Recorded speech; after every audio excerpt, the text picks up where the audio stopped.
계속되는 연휴 가운데 많은 교우들이 이곳저곳에 아마 나들이 가 있을 겁니다. 가서 즐겁고 귀한 시간 그리고 안전하게 또 가정으로 돌아오기를 기도하겠습니다. 지난주 중에 제가 모처럼 시간이 있어서 서점을 갈 시간이 있었습니다. 근데 가서 제가 전부터 사고 싶었던 책인 눈물을 마시는 새라는 책을 사려고 가봤더니만 만졌더니 책값이 한 권에 3만 원이 가깝게 되는 거예요. 근데 그게 4권입니다. 그 책이 그러니까 반지의 제왕 해리포터를 능가하는 우리 한국의 세계적인 판타지 소설이라고 해서 벌써 오래전부터 그 책을 꼭 읽어야 되겠다 벼르고 벼르다가 요번에 가서 사야지 그랬는데 막상 드니 한 권에 3만 원 되는데 4권이니까 여러분 얼마입니까? 그래서 망설이다가 그냥 내려놓고 왔습니다. 다음에 또 기회를 봐야죠. 근데 오다가 섭섭해서 시집이 있는 코너에 가서 시를 한 편 읽고 왔어요.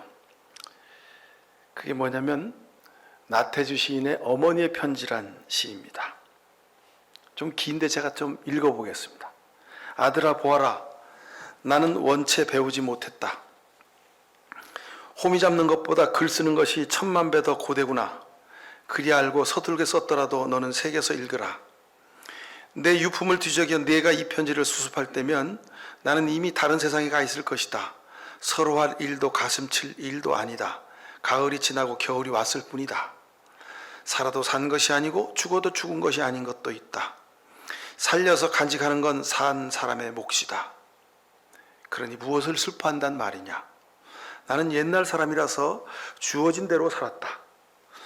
마음대로라는 게 애당초 없는 줄 알고 살았다.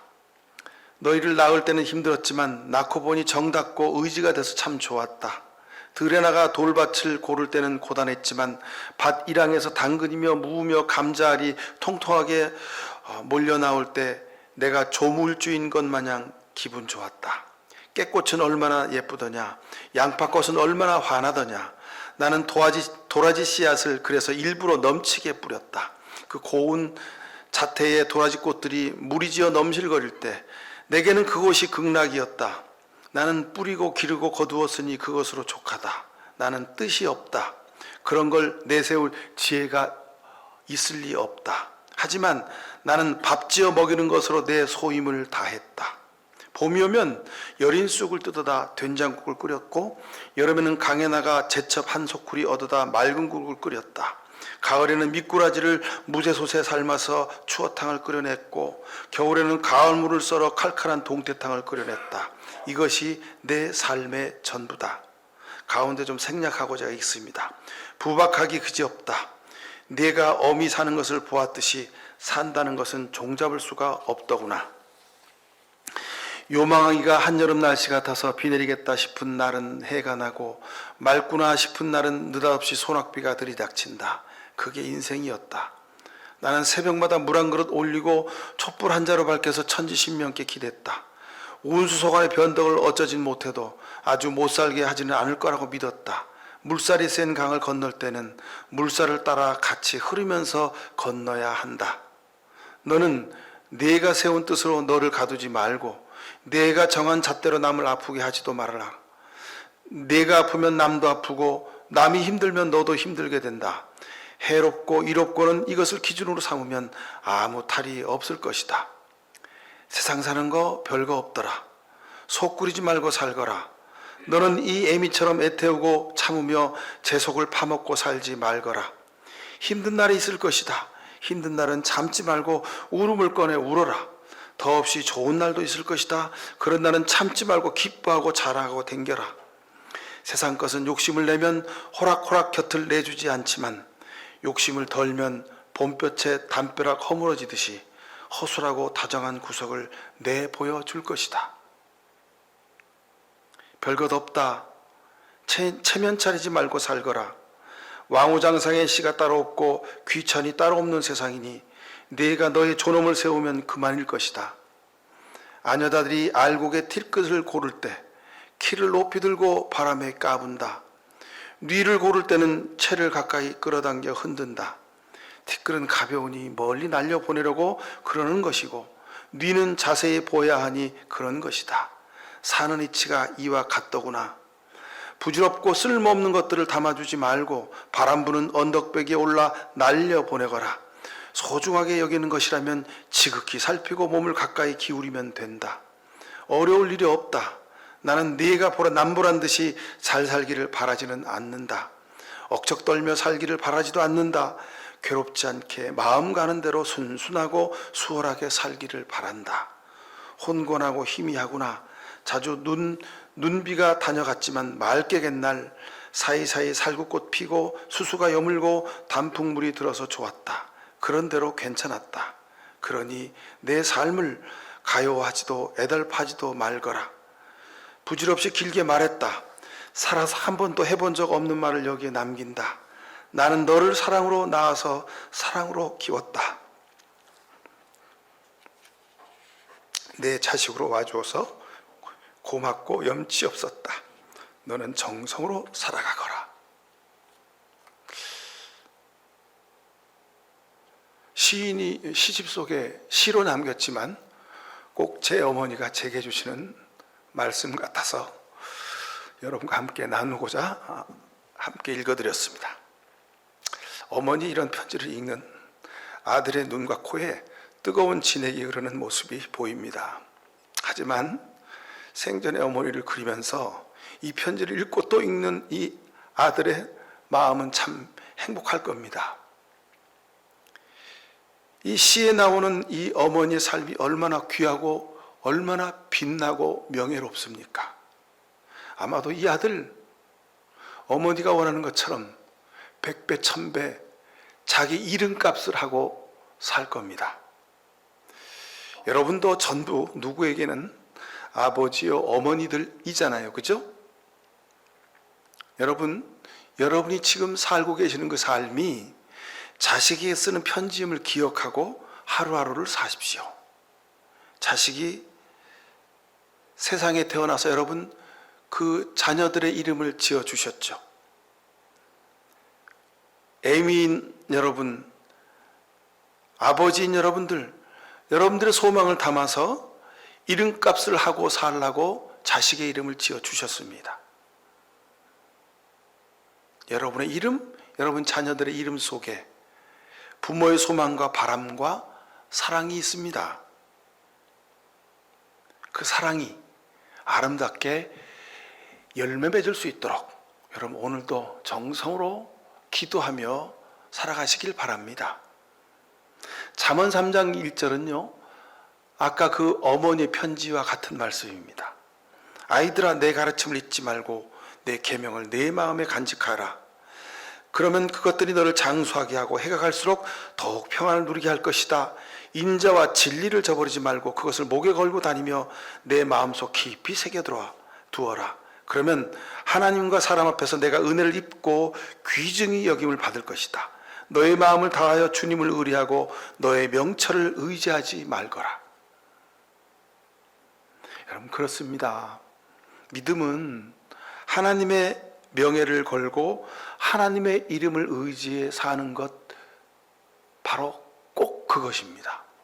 믿음이 뭐냐고 물으시면 여러분 이렇게 대답하시면 100% 정답입니다. 하나님의 이름의 명예를 걸고 내가 세상에 사는 겁니다. 여러분의 일거수일투족에 하나님의 이름이 달려있음을 잊지 말고 사십시오. 내가 마음대로 살고 내가 세상에 나가 사람들에게 손가락질 받으면 우리 부모가 사람들에게 욕먹잖아요. 마찬가지입니다. 그리스도인 여러분들이 세상에서 함부로 살면 세상 사람들이 여러분 욕하지 않고 하나님 욕하잖아요. 그러기에 십자가는 하나님 명예의 상징입니다. 십자가는 예수님의 삶의 명예이고 하나님의 사랑의 명예입니다. 그러니 우리가 반지로도 목걸이로도 집안에 벽에 붙이는 십자가로도 그 십자가 날마다 새기며 사는 것 아니겠습니까? 여러분들은 어쩌면 걸어다니는 십자가일지도 모르겠습니다. 여러분들은 걸어다니는 십자가입니다. 여러분의 삶 속에서 하나님이 살아계시기도 하고 하나님이 돌아가시기도 하는 겁니다. 예수님의 이름이 한없이 높은 가장 값진 이름이 되기도 하고 가장 싸구려로 세상에 밟히는 이름이 되기도 할 겁니다. 여러분 어떻게 하시겠습니까? 여러분의 삶으로 하나님의 이름값이 매겨진다는 말씀입니다.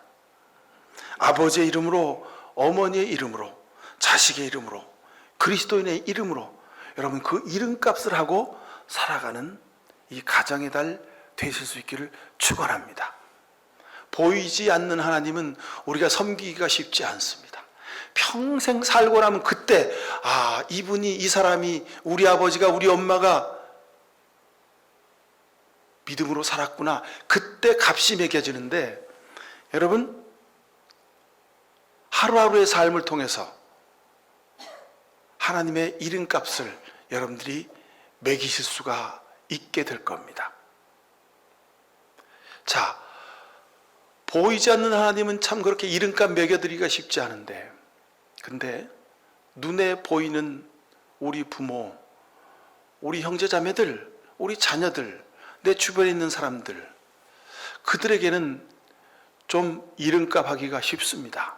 그러니 여러분 시간을 내셔서 물질을 들여서 전화라도 한 통 하시고 선물이라도 하시고 그리고 여러분 손길을 함께 나누어서 한 번 더 손잡아드리고 한 번 더 눈빛 맞추고 여러분 그렇게 살아가실 수 있기 바랍니다. 사랑 그거 어렵지 않습니다. 사무엘상 17장 45절 이하에 보니까 오늘 우리가 길게 읽은 이 본문 말씀 중에서 다윗이 너는 칼을 차고 창을 메고 투창을 들고 나에게 나왔지만 나는 내가 모욕하는 이스라엘 군대 하나님 곧 만군의 주님을 이름을 의지하여 너에게로 나왔다 그랬습니다. 이 어린 소년 다윗이 참 당차잖아요. 어떻게 보면 우스꽝스럽잖아요. 최고의 천하장수 골리앗이 탁 갑옷을 입고 창을 들고 탁 당당하게 섰는데 뭐 그냥 모습만 봐도 그냥 벌써 다 이겼어요. 근데 그 앞에 샌들 신고 그냥 허름하게 입은 소년 다윗이 물맷돌을 들고 탁 섰어요. 근데 고함 지르는 거예요. 나는 하나님 이름 들고 나왔어. 고함 치는 거예요. 얼마나 우스꽝스럽습니까? 근데 하나님은 이것을 귀하게 보신다는 겁니다. 세상은 명예와 지식과 권세와 물질로 우리 앞에 골리앗 장수처럼 탁 서 있습니다. 여러분 우리가 다윗처럼 우리 자녀들이 소년 다윗처럼 세상 앞에 서 있지 않습니까? 이건 객관적으로 따지면 지는 거예요. 안 되는 거예요. 벌써 싸우나 마나 결론은 답이 나와 있는 거예요. 근데 우리 자녀들이 당당하게 나는 하나님의 이름을 의지하여 섰다고 하는 그런 당당한 기도가 저들 입에서 나올 때 여러분 우리 자녀들이 세상을 이기고도 남을 수 있지 않겠습니까? 여러분 자녀들이 다윗처럼 하나님의 이름을 높이고 드러내는 명예로운 사람으로 장성할 수 있게 되기를 축원드립니다.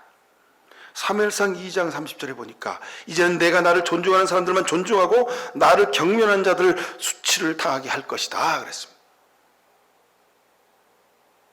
여러분의 자녀들이 하나님을 존중히 여기는 그런 명예로운 사람들 되실 수 있기를 바랍니다. 예수님의 이름으로 기도하라 하신 이유가 여기 있는 거죠. 예수님의 이름의 명예가 여러분 가정에, 여러분 인생에, 그리고 여러분 자녀들의 인생에 달려있음을 기억하실 수 있기를 바랍니다. 여러분 우리 자녀들이 명예로운 삶을 살게 하려면 어떻게 하겠습니까? 오직 하나님이 우리 자녀들의 뿌리가 되기를 기도하셔야 됩니다. 근데 이 기도는 말로 하는 기도가 여러분 삶으로 드려지는 기도여야 합니다. 좋은 부모로서 우리가 참 본을 보여주지도 못하고 자식의 도리도 못하는 부족한 인생으로 우리가 지금까지 살아왔습니다. 이게 문제지요. 그럼 여러분 어떡합니까? 하지만 십자가 은혜 때문에 우리가 부모로도 설 수 있게 됨을 감사하실 수 있길 바랍니다. 주님 십자가를 의지해서 주님 내가 온전한 믿음의 본을 보이는 부모로 살지 못했습니다. 불쌍히 여기시고 아버지 하나님이 부모가 되셔서 우리 자녀들이 하나님의 이름을 빛내게 하옵소서. 여러분, 우리가 이렇게 기도할 수는 있지 않겠습니까? 부모의 본보기의 교육이 삶이 얼마나 중요한지 우리가 강조하지 않아도 우리가 잘 압니다. 사무엘상 2장 이하에 보면 제사장 엘리 집안의 이야기가 자세하게 기록되어 있습니다. 여러분 읽으시면서 나는 제사장도 아니고 나는 목사도 아니고 나는 목회자도 아니니까 상관없으려니 아닙니다. 여러분 엄마인 아빠인 여러분 가정의 제사장들인 것을 기억하시고 이 본문을 보셔야 합니다. 사무엘상 2장 12절에 엘리의 아들들은 행실이 나빴다. 그들은 주님을 무시했다 그랬습니다. 번제로 드릴 제물을 생고기로 먹겠다고 강제로 빼앗고 부모인 엘리 제사장은 그 악행을 보고도 그냥 벌하지 않습니다. 하나님에게 드릴 제물을 지들이 가로채 가지고 먹다니요, 이건 엄청난 신성모독입니다. 그러니 그 지성소 앞에서 제사 드리는 그 앞에서 두 손 들고 그 지들이 먹으려고 했던 제물을 들고 하루 종일 벌쓰기에도 모자람이 없었습니다. 근데 그 애비는 그냥 어려서 몰라서 그랬겠거니 하고 그냥 눈 감아주고 넘어갔던 거예요. 어릴 적부터 방치했습니다. 그렇게 아버지 제사장 엘리가 자식들에게 그렇게 가르쳐 온 겁니다.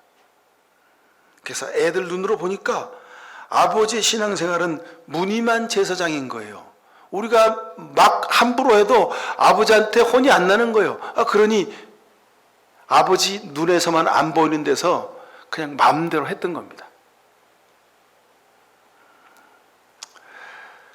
예배는 일이 바쁘고 힘들면 안 나가는 거지 무슨 죽어라고 다닐 일이 있냐? 교회 생활은 내가 좋으면 가는 거지, 헌금은 내가 다 쓰고 남는 데서 그냥 적당히 하면 되는 거지. 오늘날 그리스도인인 부모들이 엘리와 같이 사는 겁니다. 그래서 오늘날 교회에 청년들이, 아이들이 교회에 찾아볼 수가 없게 된 겁니다. 그래서 무슨 청년 부흥, 무슨 주일학교 부흥, 여러분 그건 프로그램으로 되는 게 아닙니다. 아마도 상당 기간 동안 부모인 우리가 자식들에게 엘리처럼 살아온 그 값을 치르고 나서야, 그러고 나서야 청년들이, 아이들이 교회로 다시 돌아오게 될 것입니다.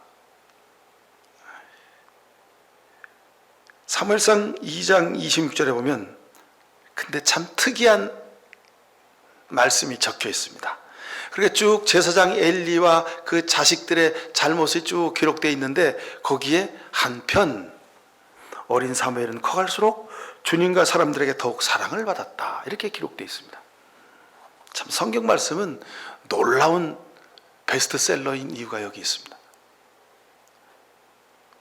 우리의 부족함과 연약함이 그냥 제사장 엘리의 그 이름이 내 이름 같고 그 자식들이 내 자식인 것 같아서 너무 가슴이 철렁하고 이거 어떡하지 그러다가도 한편 어린 사무엘은 이렇게 우리에게 기회를 주셨습니다.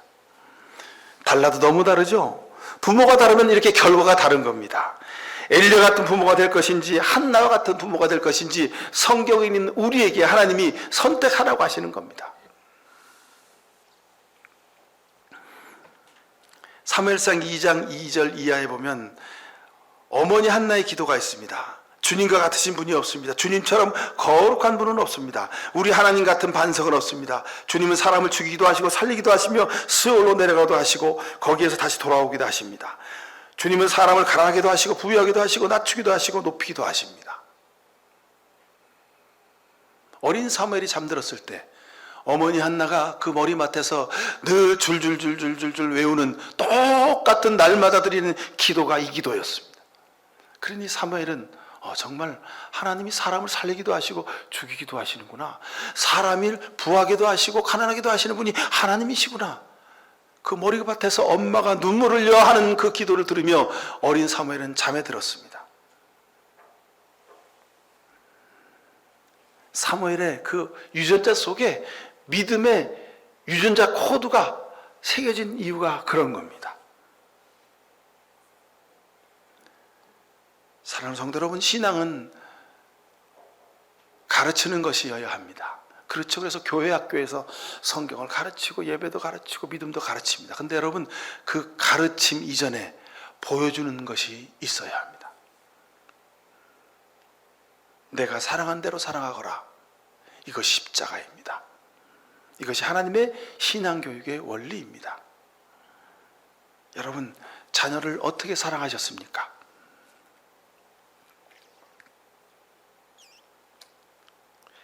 자식을 향한 부모의 겸손한 기도가 잠언 30장 8절에 있습니다. 허위와 거짓을 저에게서 멀리하게 해주십시오. 가난하게도 부하게도 하지 마시고 오직 필요한 양식만을 주십시오. 9절에 저가 배불러서 하나님을 잊을까 염려됩니다. 혹시 가난해서 도둑질하거나 하나님의 이름을 욕되게 하지 않게 하옵소서. 다윗이 골리앗 장군 앞에 설 수 있었던 이유가 여기 있습니다. 다윗은 아버지 이새를 통해서 하나님을 믿는 것은 이런 것이구나 배웠습니다. 아버지 이새, 보아스와 롯, 그리고 그 사이에서 난 아들인 오벳을 통해서 태어났습니다.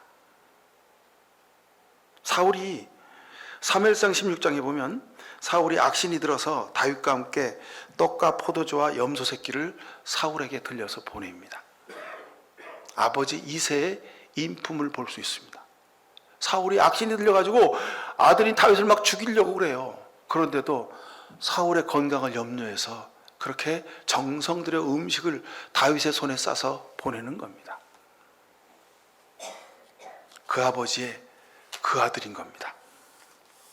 여러분, 그 아버지의 그 아들 이 말이, 그 엄마의 그 딸 이 말이 여러분 가문을 축복하는 하나님의 은혜의 말씀 되기를 축원합니다. 믿음의 자녀는 그래서 믿음의 부모를 통해서 준비됩니다. 근데 이 말씀을 여러분에게 드리면서 이 말씀의 저조차도 자유롭지 않습니다.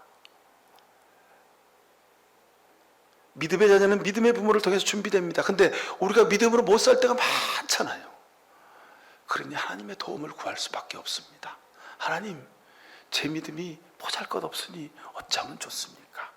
하나님이 우리 아들, 딸들의 아버지, 어머니가 되어달라고 여러분, 우리가 눈물의 기도를 드려야 할 줄로 믿습니다. 하나님에 계신 우리 아버지, 이름이 거룩히 여김을 받으시오며, 주기도문의 첫 줄이잖아요. 하나님의 이름을 거룩하게 하는 방법 중에 최고의 방법이 하나님을 존중히 여기는 삶인데, 하나님을 우리가 세상에 나가서 회사에서 무슨 큰 역사의 업적을 남기라, 여러분 그것도 중요합니다만, 여러분 자녀 앞에서 하나님의 이름을 존중히 여기실 수 있기를 바랍니다. 그래서 여러분의 아들, 딸들이 하나님의 이름은 이렇게 귀한 거구나, 하나님의 이름은 이렇게 거룩하고 무서운 거구나 하는 것을 여러분 자녀들 앞에서 보여주십시오. 그러면 그 자녀들 행여 세상에 나가서 자기 멋대로 살다 가더라도 하나님의 이름의 그 거룩함, 무서움, 하나님의 이름의 그 존귀함 때문에 저들이 하나님 앞에 돌아오게 될 줄로 믿습니다. 잠언 3장 6절에 모든 일에서 주님을 인정하라. 모든 일에서 주님을 인정하라. 여러분의 가정 살림살이 속에서, 부모와 자식 간 속에서, 부부 간 사이에서 주님을 인정하십시오. 그러면 여러분의 삶이 하나님의 이름을 아주 값지게 여겨드리는 인생이 됩니다. 그러면 모든 일이 다 풀리게 될 것입니다. 여러분 자녀들이 하나님을 사랑하는 사람으로, 하나님을 존중히 여기는 사람으로 저들이 살게 될 줄로 믿습니다. 하나님께서 여러분 가정과 여러분 자녀들을 보시고 하나님이 뿌듯해하시는 그런 아름다운 이 5월 되실 수 있기를 간절히 축원합니다. 기도하십시다. 사랑의 하나님, 불쌍히 여겨 주시옵소서. 우리의 믿음이 하잘 것 없어서 자녀들에게 내세울 곳 없습니다. 주님, 하지만 우리의 믿음이 이렇게 부족하지만 하나님의 도우심을 구하오니 주여 우리를 불쌍히 여기사 우리의 자녀들은 하나님의 이름을 귀히 여기는 아름다운 믿음의 자녀들 되게 하옵소서. 우리의 믿음이 하달 것 없지만 그러나 날마다 한나의 눈물의 기도를 기억하며 기도합니다. 주님, 우리의 기도 소리를 듣고 우리 자녀들이 주님 앞에 바로 서게 되게 하옵소서. 아버지, 우리의 가정이 하나님이 기뻐 받으시는 아름다운 재물 되게 하옵소서.